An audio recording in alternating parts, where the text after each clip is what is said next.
All right, so I did want to ask the first question. We talked about this a little bit beforehand, and Monica's kind of answered the question for her side in the talk. But I'm curious with each of you, because you are, even though there are clear advantages to the fishermen, you are talking about changing things, and people can be resistant to change. What have your interactions been like with fishermen, and are you finding any significant resistance, or are you all working on areas where you're finding pretty receptive fishermen? Yeah, each of you. Just what has your interaction been like with fishermen? Are you finding that they're in your case, that they're interested in these new, more advanced fads, or are there reasons why they don't like them? What's the? So the feedback from the fishermen differs a lot. So depending on the technology, they try to go in some way for the cheapest solution. We have, in our case, 2 different buoys, for example, for fat fishing, which one is lower cost, but doesn't provide information as this one provides. So they prefer to remain with the cheapest one prior to moving to the other one, because at the end, the operative cost for the fishermen is much higher. And obviously, it also depends in the ocean where they are fishing. So when you fish in the Pacific or the Atlantic Ocean, where the quota is not a problem in terms of yellowfin, for example, they try to stick with the cheapest one because they don't need to differentiate between the species. But when you move to the Indian Ocean, obviously, the trend changes because then there is an incentive for them to continue fishing. If they catch, they reach the quota, the limit, then they have to go back to port. So then at that point is where they say, well, I prefer to invest to make sure I can catch for a longer period of time and not have to be back at port in November or October if I reach the quota. So that's a little bit the incentive for them to really be using and spending a little bit more money to continue with operations. Makes sense. Yeah, anything? Yeah, so I did talk about this a little bit, but we've been kind of cultivating these relationships with the fishers in this fleet for pretty much since I started my master's. So I've known a lot of these guys for 5 years, and they are generally receptive to changes because they want to work less. They want to make as much money as they're making now, but they don't want to, like I said, spend so much time at port cleaning the nets, and especially after being in the sea for 16 plus hours. So for the guys that we worked with, they seem receptive, but of course we haven't actually started trying to implement these nets yet, so it's still unknown, like, what is the reality? Right.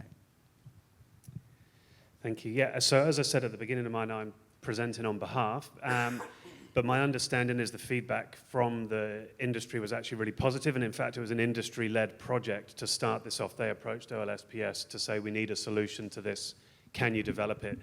So that was the group of 15, but I think my understanding is going to the larger group and now trying to say to the whole fishery is a bit more of a hurdle for them, that the original 15 are really in, but the rest of them sort of are after more validation. But so far, those who've been involved in it, and it's always the way, it's the same with e-logbooks, as people are fight, and then normally within a week of using an e-logbook, they're, oh, I'd never go back to paper. So you've just got to sort of push through that change sometimes, and then they realize the value. But from my understanding, it's been really successful.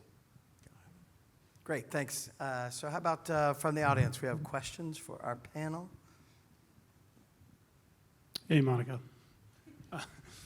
Awesome presentation, by the way. Was there something unique about how your project was run, where you got specific feedback loop from the fishermen to get that kind of investment into the project? Yeah, so this is kind of a continuation of the previous project that I mentioned, Bycatch. So from then, we started to do these interviews with them and telling them that we want to do workshops with them, which when they heard that, it seems like they're actually happy because they're going to be heard. And we often spend time, and I have to give a lot of credit to Pedro because my Portuguese is not so good, but they take the time and they tell us a lot of things, but also it's because we hear when they're upset about something. And I think it's so important that we also take that information. And like I said, with the modifications, we told them we're taking your concerns and we're going to apply them. because it's not just about the environment. It's obviously, and I think they know that on my end, I truly believe that it is about the fishers and them to continue their work and understanding that, at least in Portugal, because we tend to work with smaller scale, it is a generational thing, and they want their sons and even daughters to still be able to fish without, seas that are basically empty. So yeah, thank you for the question. Others?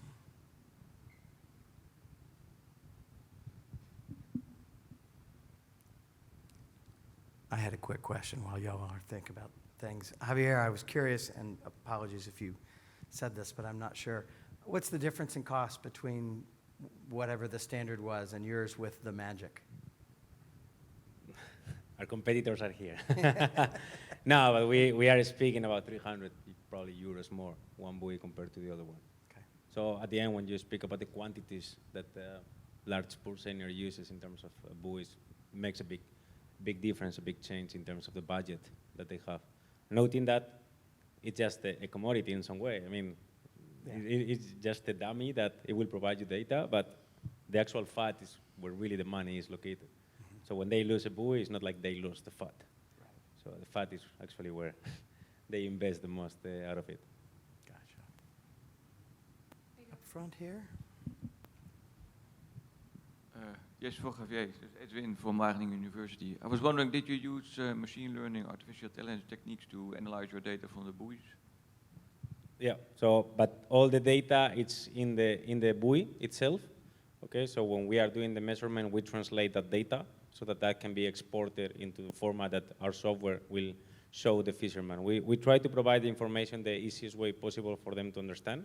Okay. We don't want them to take a look to scientific data as we saw on the image. You have like the radar image. We want to make it in colors, in simple way that they see the screen and then they say, okay, here I have this amount of skipjack, this amount of yellowfin, this amount of biga, and I decide to go or not. So all that processing is done in the buoy, so it's transparent for the fishermen at the end, the information that we are providing.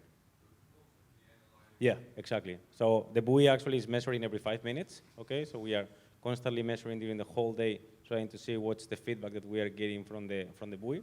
And then at certain moments of the day is when we are transmitting the data, okay, for the fishermen to receive it on the vessel, and then for them to analyze the data.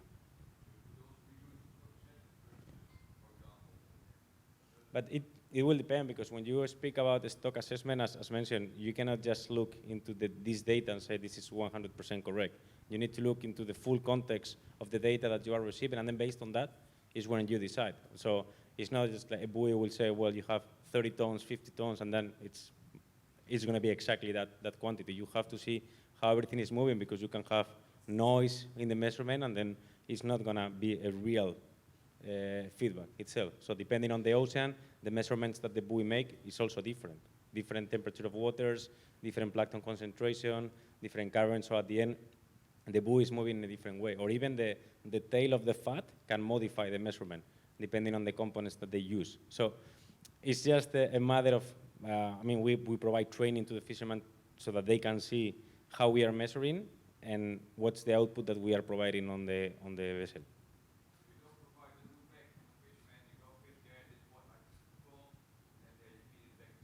Yeah, so we are working in different solutions now, and we have a team of biologists that works directly with the fishermen.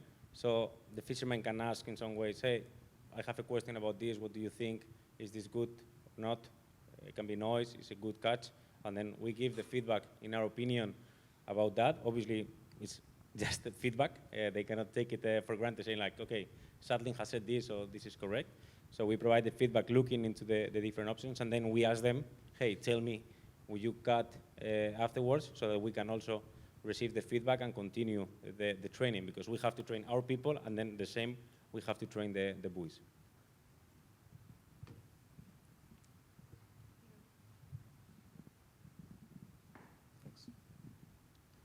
Yeah, I had two questions really. So where are your buoys currently located? That's one, the majority of them. And the second thing, is there a difference in the signature with young yellowfin tuna and skipjack together? Because one of the big problems in the Indian Ocean was overfishing the young yellowfin near the buoys. So just wanted your opinion on that. I mean, all the buoys are mostly in tropical waters, okay, where pulseine operations are taking place. We cannot say one place or the other because at the end we are different providers that provide similar technologies. So we are based worldwide in terms of the buoys, and they are mostly used in drifting flats. So they are moving around. And that's one of the biggest problems that we have, and that's why we cannot say we are so accurate to 100%. Is the different fish provide a different echo, but when you translate that, then it's not so easy to differentiate juveniles from the others. And that is a little bit still where we are working to continue getting those signals from those fish, and that's why it's important for us to also hear the feedback from the fishermen, because once they tell us, okay, I got all these quantities, then we can go back into the echo, extract the raw data, and then continue training the buoy to look into that and see where were the layers, where they are, because you can catch and you can have different measurements from 100, we provide from 0 to 115 meters, the measurements, 10 different layers, and then when they catch, it's just one scope that they are bringing in. So we don't know exactly also where the fish was located at that time, so we have to take all the data, analyze, and try to see where they could be located in the water column. So it's important to get the feedback, but sometimes it's not so easy to really get to train the algorithms and the information to be more accurate just because of that, because you don't know exactly where the fish was located at the time you're getting the echo. Okay, thank you. I'm going to take over the mic for a second. Might as well. Monica, I really enjoyed your presentation, and I used to commercial fish, and my background is in commercial fishing, and I really appreciate having the fishers be a part of the process because they are technology experts. And I just wonder if you have any kind of plan, like an outreach plan or communication plan, to share kind of those ideas more globally or even nationally, so that other people working in this industry can bring fishers in and, you know, more as like an expert rather than being on the receiving end. Okay, so right now I have an Instagram for the project with like 50 people. But yeah, this is actually something that we've been developing since my PhD, which is going through this process where we identify an issue from data that we have from the government to then starting to work with the fishers and finding that information out exactly from them. And creating this trust also allows us to go on board. They do what they do. They know that it's all anonymous, and I'm not going to report them. I tell them right away, like, that's not my job here. I'm just trying to have the information for the government if that's what they need.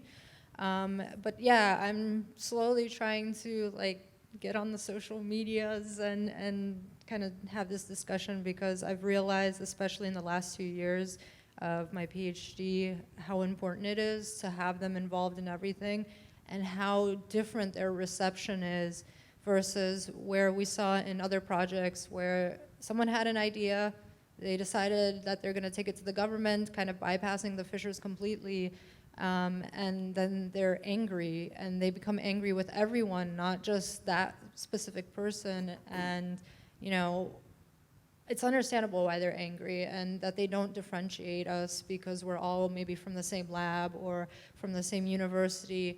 But it's also that cultivation of a relationship where we're basically telling them, like, this isn't us, this is our project, and we listen to you, and if you have concerns, you can also bring it up with us, and we can bring it to the people that are trying to bypass you.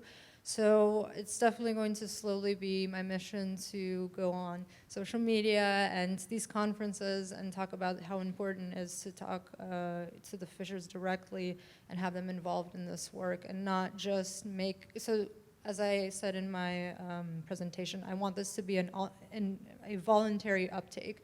I don't want to involve the government right away and be like, this is the standard and this is what needs to be set now, because it's been amazing to talk to the fishers and they're like, oh, we kind of already have something like this, like, let me show you. And they gave us more ideas, and then they're really happy because they want to take us on board, because they want to test this new technology without spending their own money.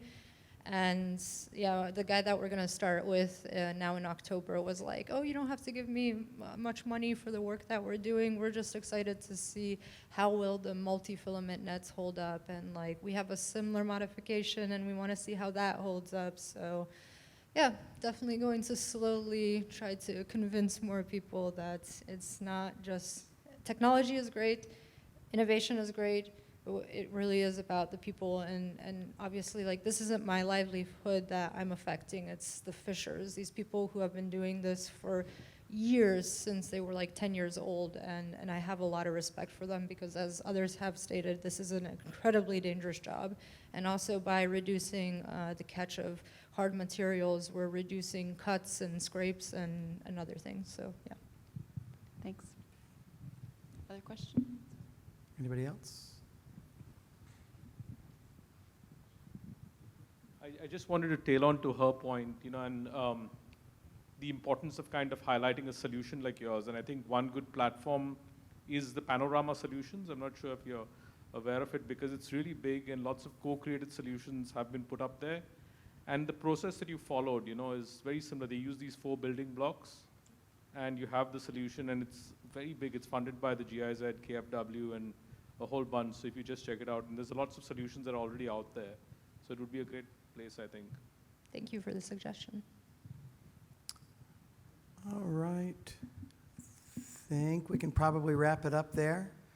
So we got a little break now. I think we've got tea time at 4, and then there's a special session at 4:30. But that's it for now. So thanks everybody for joining us here, and thanks to our speakers.